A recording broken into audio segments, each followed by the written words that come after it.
Welcome back to my classroom. Again. I am Teacher Nell, your grade 9 science teacher. This lesson is the continuation of transporting nutrients to our body. After discussing the respiratory system, it's time for us to explore the circulatory system. Circulatory system is also called cardiovascular system.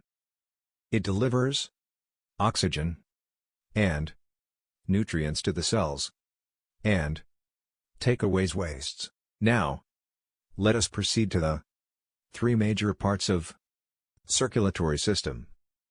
The first one is the heart. It pumps the blood throughout the body. Second are the blood vessels. They carries the blood. And the last one is the blood. It brings oxygen and nutrients to our body. Any question, class? I think we are already familiar with the parts of circulatory system. Now, it's time to explore on how hearts pumps the blood.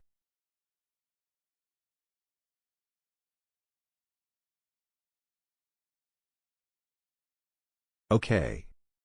We're here inside the human heart. Let's get started. The human heart consists of 4 chambers: the left atrium and the right atrium, which are receiving chambers, contracts to push blood into the lower chambers. They accept blood from the body and from the lungs. The 2 chambers are the left and the right ventricles, which act as the pumping chambers to move blood to the lungs or to the rest of the human body. There is a valve between each atrium and ventricle to prevent the blood from flowing backwards. The valves are like one-way doors that keep the blood from moving in one direction. And now, let's proceed to the blood vessel. We have 3 types of blood vessel. The first one is the artery. It carries blood away from the heart.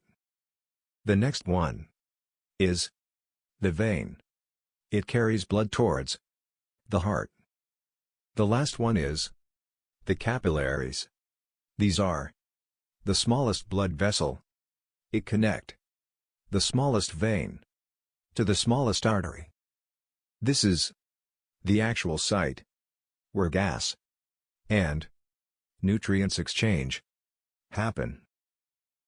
Now, let us have on how blood pumps by the heart to the lungs and back to the heart and pumps throughout our body.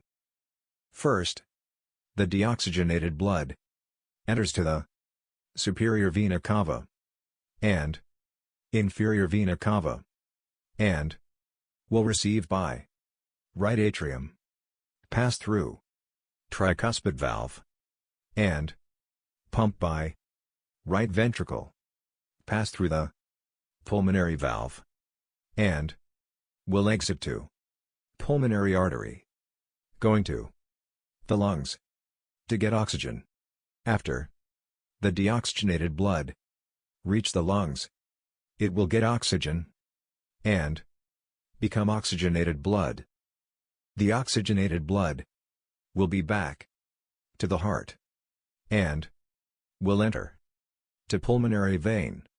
It will be received by left atrium and will pass through mitral valve. It will pump by left ventricle and pass through aortic valve and will exit to the largest artery, which is aorta, going to the rest of the body to deliver the oxygen. That is how our hearts work. Now, For the key concept of this lesson, the circulatory and respiratory systems work together to circulate blood and oxygen throughout the body. Air moves in and out of the lungs through the trachea, bronchi, and bronchioles. Blood moves in and out of the lungs through the pulmonary arteries and veins that connect to the heart. Again, this is Teacher Nell. Thank you for listening. See you in the next video. Please subscribe to my channel, Skyway Thinking.